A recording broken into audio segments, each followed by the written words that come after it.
Hello and good morning, students. The last day I had completed 7 passages of the chapter 1 of English prose of class 12, A Girl with a Basket, written by William C. Douglas. कल हम लोगों ने लगभग इस chapter के 7 passages खत्म कर दिए. अब आज हम लोग शुरू करेंगे 8वां passage. Today I will start the 8th passage of this chapter. इससे पहले हम लोगों ने लेखक, how the writer reached Delhi and then Himalayas, then passing through the villages of India. After that he was surrounded by some young children. Those young children were refugee. We had already learned this. After that, the writer bought many types of baskets, fans, and etc. Then today I will continue further. The writer explains, I bought one tiny basket for a few annas, another fruit basket for a bit more, a beautiful waste paper basket for a rupee, a lovely sewing basket for a rupee, a few fans for an anna or 2 a piece. Writer explain करते हैं और कहते हैं I bought one tiny basket, मैंने एक छोटी सी टोकरी खरीदी फॉर अ फ्यू अनाज, कुछ अनाज में. अना मीन्स एक अना, 2 अना, like Indian rupees.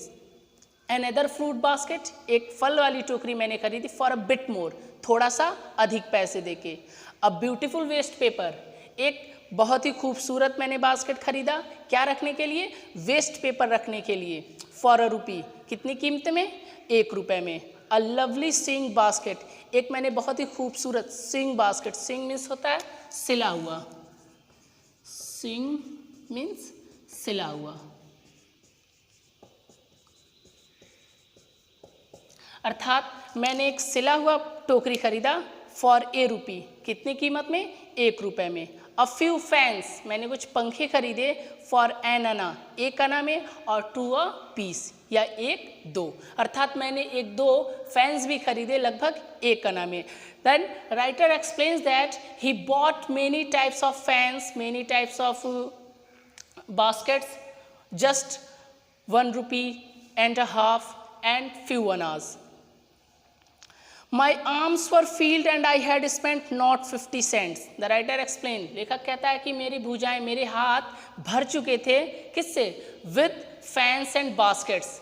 His arms were filled with fans and baskets. उसके हाथ पूर्णतः क्या हो चुके थे? भर चुके थे. There was no space to buy another basket or fan. अर्थात अब राइटर के पास कोई जगह ही नहीं बची थी कि वो एक अन्य टोकरी ले सके या कोई पंखा खरीद सके. The children passed in. After that, when they bought many fans and baskets, the children had gone. जो बच्चे आए थे उसको चारों तरफ से घेरे थे, सभी बच्चे वहाँ से क्या हो गए? चले गए जब उसने टोकरियाँ खरीद ली. Shouting their wares, shouting means चिल्लाते हुए, their मीन्स अपने, wares, wares मीन्स होता है सामान.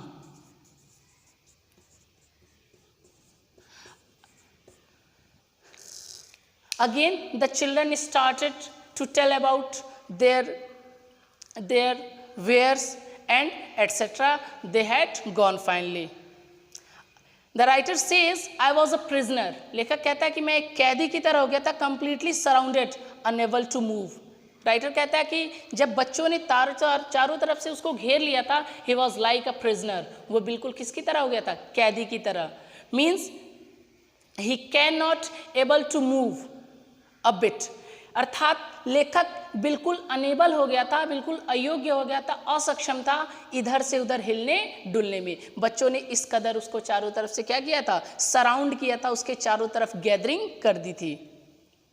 The most diligent, aggressive vendor was a beautiful girl of 9 right in front of me. The writer further explains that the most diligent, सबसे ज़्यादा diligent, diligent means मेहनती, और you can say that hard working. उन सभी बच्चों में एक बच्ची थी एग्रेसिव, बहुत ही उत्सुक. वेंडर फेरी लगाने वाला या बेचने वाला वॉज अ ब्यूटीफुल गर्ल, बहुत ही खूबसूरत लड़की, ऑफ अ 9 वर्ष की, right in front of me, जो ठीक मेरे सामने खड़ी थी। कहता है कि उन सभी बच्चों में, राइटर कहता है कि उन सभी रेफ्यूजी चिल्ड्रन में एक अन्य बच्ची भी थी जो बहुत ही एग्रेसिव, बहुत ही उत्सुक, जिसके चेहरे से उत्सुकता झलक रही थी, डिलीजेंट, बहुत ही मेहनती थी। वो मात्र कितने वर्ष की थी? 9 वर्ष की बच्ची थी जो ठीक मेरे सामने खड़ी थी। She had a lovely basket, उसके पास था अ लवली बास्केट, एक बहुत ही खूबसूरत टोकरी विद हैंडल, जिसमें हैंडल भी लगा हुआ था, मुठिया भी लगी हुई थी। And she wanted ₹1.50, she wanted, वो चाह रही थी क्या? हाफ एंड 1.5 रुपी, लगभग ₹1.5 वो अपनी टोकरी के लिए मांग रही थी। The rate of her basket was just 1.5. She was an earnest pleader. She was an earnest pleader. The writer further says that she was looking so serious to buy his basket. यानी वो जो लड़की थी वो बहुत गंभीर थी, एक प्लीड कर रही थी, रिक्वेस्ट कर रही थी लोगों से कि आप उसकी टोकरी क्या कर ले? खरीद ले। प्लीडर में होता है प्रार्थी, वन हु रिक्वेस्ट्स, प्रार्थी, वन हु रिक्वेस्ट्स। जो आदमी प्रार्थना करता है उसको हम लोग प्लीडर कहते हैं, यानी जो आपसे रिक्वेस्ट करता है। यानी वो जो लड़की थी जो मात्र 9 वर्ष की थी, वो क्या कर रही थी? एक तरह से लोगों से रिक्वेस्ट कर रही थी कि आप उसकी टोकरी क्या कर ले? खरीद ले। And someone came and bought her basket. There were tears in her eyes. Her eyes were filled with tears. The writer says that there were tears in her eyes. उसकी आंखों में क्या थे? आंसू थे, means her eyes were filled with tears. She pleaded and begged in tones that would wring any heart. Wring any heart means wring any heart means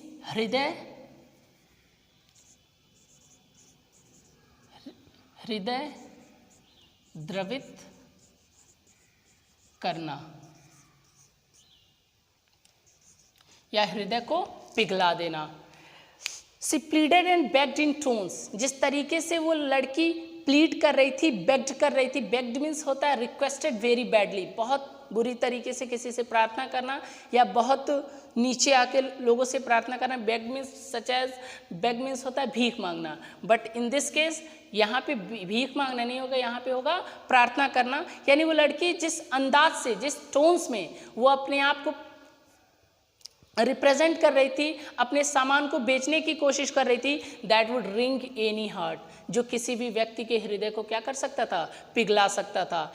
her tones can melt anyone's heart, यानी उसका जो आवाज़ था, उसके जो बोलने के तरीके थे, वो किसी भी व्यक्ति के हृदय को क्या कर सकता था? आसानी से बदल सकता था।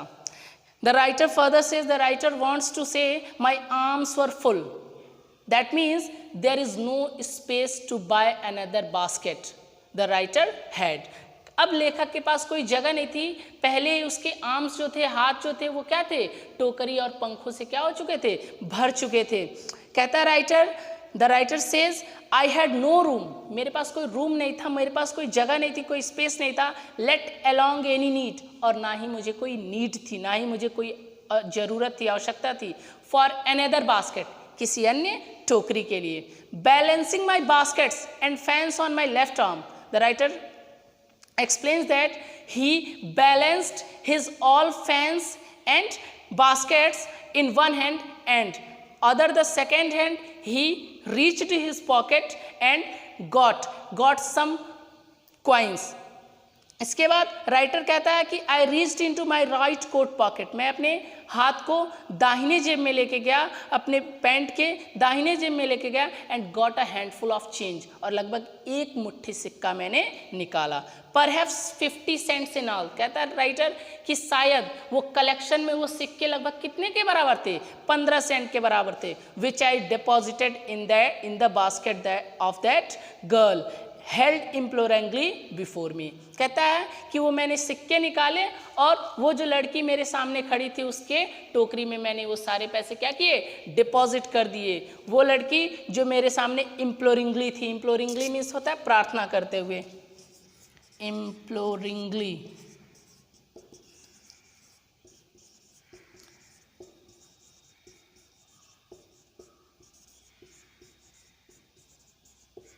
यानी वो जो लड़की जो मेरे सामने प्रार्थना करते हुए खड़ी थी, प्रार्थना करके खड़ी थी, उसके मैंने टोकरी में लगभग वो सारे सिक्के डाल दिए जो लगभग 15 सेंट के बराबर थे, मैंने उसकी टोकरी में डिपॉजिट कर दिए, रख दिए। I tried to explain, writer says that he tried to explain that I could not buy the basket but extended the gratuity as substitute। कहता है राइटर कि वो बताना चाहता था कि वो आपकी टोकरी नहीं खरीद सकता, वो तुम्हारी टोकरी नहीं खरीद सकता, बट एज अ चैरिटी, दान के रूप में, अर्थात इसके बदले में वो कुछ दान दे सकता है, कुछ पैसे दे सकता है। The writer further says, I realized at once what offense I had given। इसके कुछ समय बाद जैसे ही राइटर ने पैसे उसकी टोकरी में डिपॉजिट कर दिए, रख दिए, कहता लेखक कि मुझे महसूस हुआ I had made a mistake, I had made a blunder, कि मैंने बहुत बड़ी गलती की है इसको पैसे देके। दिस चाइल्ड ऑफ 9, ये जो बच्ची थी जो मात्र 9 वर्ष की थी, dressed in rags, rags means चिथड़े, फटे पुराने, चिथड़े या फटे पुराने कपड़े। ये जो लड़की जो मात्र कितने साल की थी, 9 वर्ष की थी, जो ड्रेस्ड थी इन रैक्स, फटे पुराने कपड़े पहनी थी, and on the edge of starvation, और किसकी कगार पे थी, एज पे थी, कगार पे थी, किनारे पे थी ऑफ स्टारवेशन। स्टारवेशन मीन्स भूखमरी। और वो लड़की बिल्कुल on the edge of starvation, on the edge of hunger, लगभग भूख के कगार पे खड़ी थी। रेज्ड हर चिन, उसने अपने चिन को उठाया, अपनी ठुड्डी को ऊपर किया, अर्थात अपना सिर ऊंचा किया। रीच्ड इनटू द बास्केट, अपने हाथ को कहाँ लेके गई, बास्केट तक लेके गई। And with all the pride and graciousness of a lady, like an Indian women, with self-respect, with pride, with honor, she returned the money to writer। उसने सारे के सारे पैसे जो उसकी टोकरी में राइटर ने रखा था, सारे के सारे पैसे उसने क्या किए, लेखक को पुनः रिटर्न कर दिए, वापस कर दिए। handed the money back to me, उसने सारा का सारा पैसा उसको क्या किया, हैंड ओवर कर दिया, दे दिया। there was only one thing I could do, writer finally said that after this incident there was the only thing that I could do, that was buying the basket। एकमात्र चीज बच गई थी लेखक के पास, कहता है कि और वो चीज क्या थी, मुझे वह टोकरी क्या करनी पड़ी, खरीदनी पड़ी। I had forced to buy this basket। कहता है writer, I bought the basket, finally I bought the basket from her।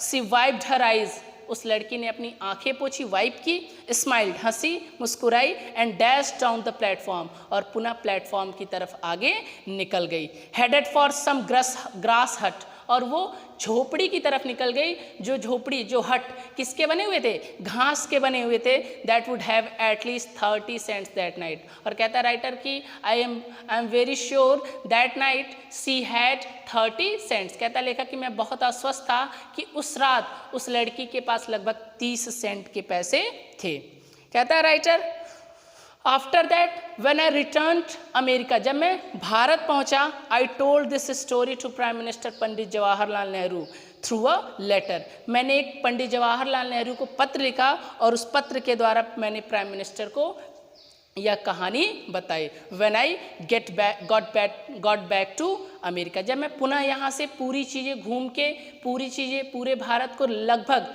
जितना मैं भारत ट्रैवल करने आया था, जब ट्रैवलिंग के बाद मैं पुनः अमेरिका को गया, तो मैंने वहाँ से पंडित जवाहरलाल नेहरू को एक पत्र लिखा।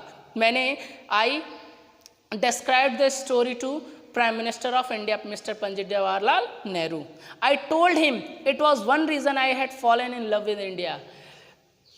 अपने लेटर में राइटर लिखता है कि there was only one reason behind the beauty of India, behind the living of India, behind the civilisation of India. कहता है कि एक ऐसा कारण था जिससे मुझे भारत से क्या हो गया, प्रेम हो गया। The reason was the only the little girl.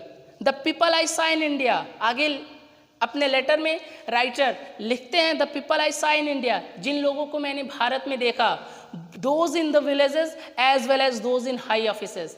कहता है writer I saw both types of people, one who live in villages and one who live in cities। कहता है both type of people have pride, lively sense of decency and citizenship।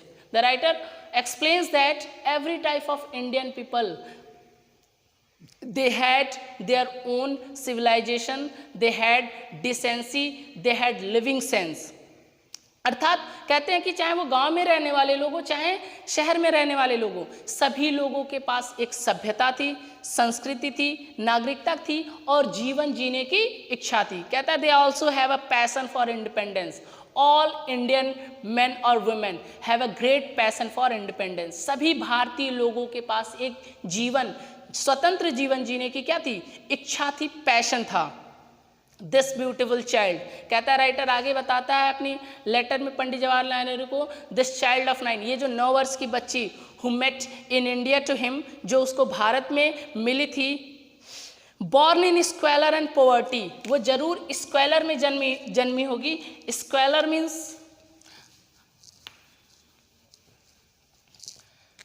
Specially squalor is used where pigs are tied, यहाँ पे सुअरों को बांधा जाता है। This place is called squalor, that means here it means गंदा, बहुत ही गंदे जगह पे जन्म ली होगी। एंड पॉवर्टी, गरीबी में जन्म ली होगी।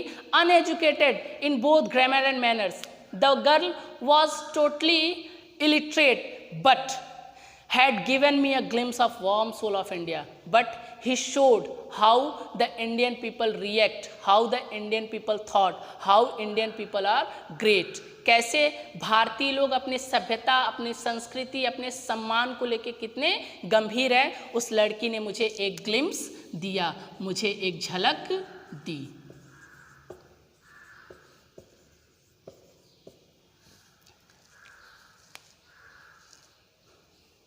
Finally, today we have completed all the passages of chapter 1, A Girl with a Basket, written by William C. Douglas.